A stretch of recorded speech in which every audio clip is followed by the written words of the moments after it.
आपणकर जदि तुला राशि हुई थाए तेबे एही भिडियोटी को थरे मात्र शेष पर्यंत देखंतु काहेकि ना तुला राशिर व्यक्तिविशेष मानकर जीवन एही 11 मार्च 2026 ठारू बदलिबाकु जाउअछि। कारण ग्रह नक्षत्र मानकर चलन रे गोटे बहुत बड़ परिवर्तन हेबाकु जाउअछि। 11 मार्च को देवता मानकर गुरु देवगुरु बृहस्पति तांकर बकरी चलनरू मार्गी चलन करिबा पई जाउछंती। देवगुरु बृहस्पति मिथुन राशि रे तांकर मार्गी चलन करिवे। तो 11 मार्च ठारू आपणकर जीवन रे एमिति किछि घटना घटिबाकु जाउअछि जहा आपण स्वप्न रे सुधा कल्पना मध्य करि नथिबे। आपणकु समस्त क्षेत्र रे सफलता मिलिबा पई जाउअछि। बड़ बड़ खुशी खबर मध्य प्राप्ति हेबा पई जाउअछि। आपणक भाग्य रे बहुत बड़ परिवर्तन हेबाकु जाउअछि।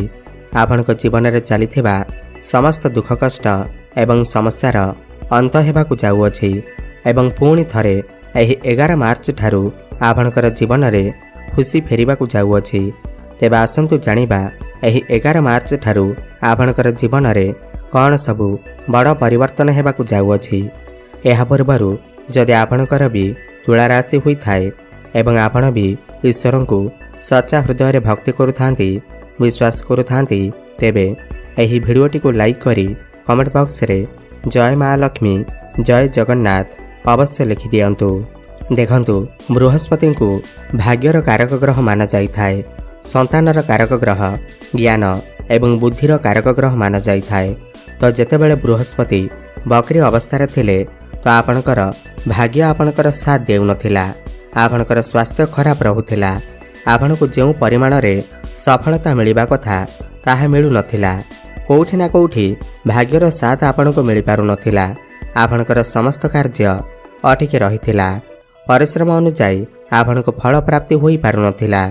आपण ऋण करजर मायाजाल रे फसी रहिथिले। संतान सुख प्राप्ति होई पारु नथिला। पारिवारिक जीवन वैवाहिक जीवन रे समस्या देखा देउथिला।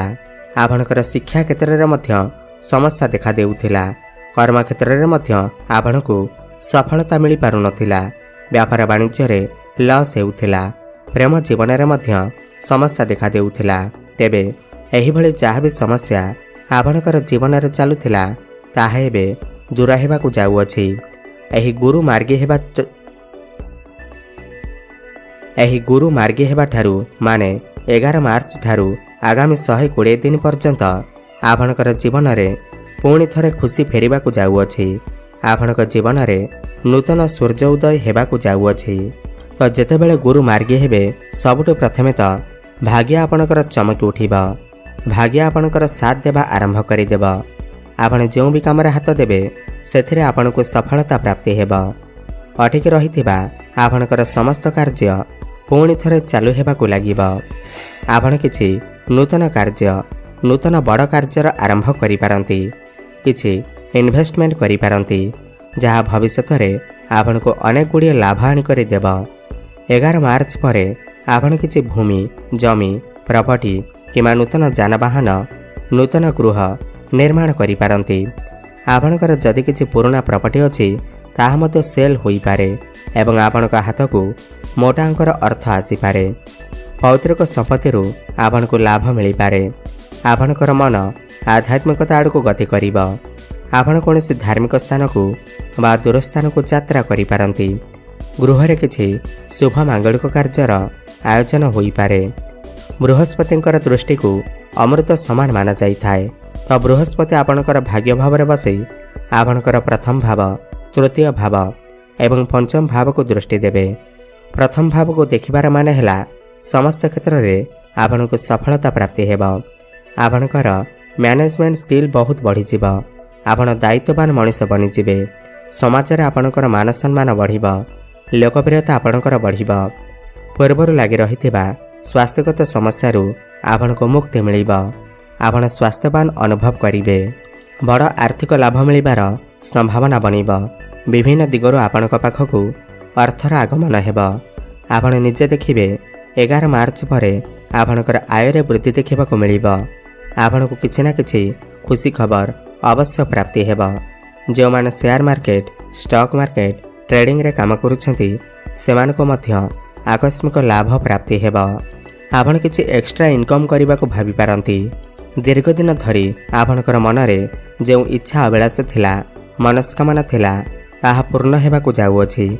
तृतीय भाव को देखिबार माने हेला आपणकर साहस पराक्रम बढ़िब। आपण बहुत अधिक छोट मोट जगह को यात्रा करि पारंती।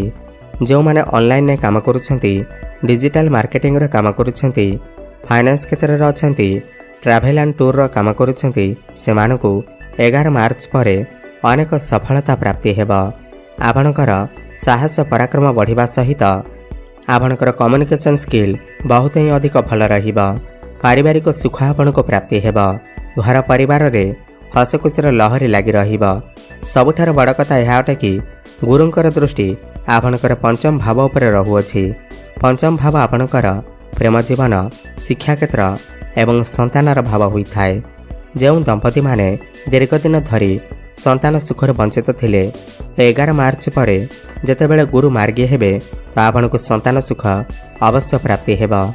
नूतन गर्भ धारण करिबा पाई आ 11 मार्च परर समय आपणक पाई अत्यंत शुभ अटे। प्रेम जीवन रे पूर्वर जदि किछि समस्या लागि रहिथिला तो समस्त समस्यार आपणको मुक्ति मिलिब। आपणकर जीवन रे केही नूतन पार्टनर आसी पारंती। जो मानकर कथावार्ता बंद हो जाइथिला, ब्रेकअप हो जाइथिला, सेमानकर पुणी थरे कथावार्ता होई पारे, प्याचअप मते होई पारे। शिक्षा क्षेत्र रे आपण बहुत अधिक उन्नति करिवे। गुरु नवम रे थिबारु आपण उच्च शिक्षा करिबाकू बाहर को जाई पारंती। कोनसे नूतन स्थान रे एडमिशन नेई पारंती। मनपसंदर कॉलेज रे आपणकर एडमिशन होई पारे। आपण किछि ना किछि आपणकर पाठपढ़ा रे बड़ परिवर्तन करि पारंती। 11 मार्च परे जदि आपणकर किछि एग्जाम अछि, खास करी कॉम्पिटिटिव एग्जाम अछि, सरकारी स्तर रे किछि परीक्षा अछि, तेबे सेथिरे आपण निश्चिंत भावरे उत्तीर्ण करिवे। जो पिलामानकर विवाह बयस होई जाइछि सेमानकर घर को विवाह प्रस्ताव मान आसी पारे एवं विवाह मध्य फाइनल होई पारे। जो व्यक्तिविशेष माने ऋण करचर मायाजाल रे फसी रहिछंती, ऋण सुझिबाकू कोनोसी बाट पाउनाहांती, जेहेतु गुरु आपणकर षष्ठ भावर अधिपति होई करी मार्गी चलन करिवे तो वर्तमान समस्त ऋण करचरु आपणको मुक्ति मिलिब। समस्त शत्रु मानक ठारू मध्य आपणको मुक्ति मिलिब। गुरु भाग्यस्थान रे चलन करुथिबारु कर्मक्षेत्र रे मध्य उन्नति प्रगति हेब। आपण लेखिक रखंतु आपणकर प्रमोशन हेब। जो माने बेरोजगार अछंती, जो मानक पाखरे कोनोसी भी चाकरी बाकरी नाही, सेमानकु नूतन कर्म प्राप्ति हेब, नूतन चाकरी प्राप्ति हेब। कर्मक्षेत्र रे ट्रांसफर होई पारे। कोनोसी एमएनसी कंपनी रु जॉब ऑफर मत आसी पारे। तेबे अधिक शुभ फल प्राप्ति करिबा पाई आपण प्रत्येक दिन शुक्रंकर बीज मंत्र जप अवश्य करंतु। ओम द्रांग द्रिंग द्रंग सह शुक्राय नमः 108 थर प्रत्येक दिन जप करंतु। प्रत्येक गुरुवार दिन कदली गछ मूल हलदी पानी अर्पण करंतु। प्रत्येक दिन हनुमान चालीसार पाठ करंतु। शुभफल प्राप्ति हेबा सहित आपणकर भाग्य रे उन्नति आसीब। धन्यवाद।